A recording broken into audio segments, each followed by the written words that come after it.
Welcome to my cooking show episode 2, and today I'm going to make a guacamole. I have 3 avocados here. For guacamole you will need a really soft and dark one. It means it's a ripe one. If the avocado you got in the supermarket is very firm and green, no problem.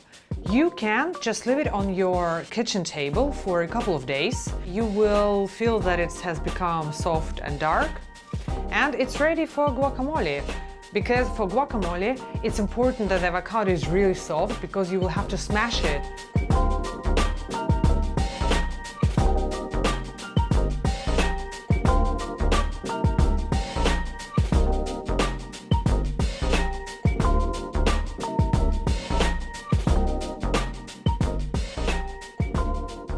Half of the onion is enough, there shouldn't be too much of it.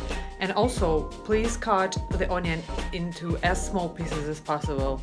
I will cut the onion in a mixer so it's really well grinded and can be made into puree much easier.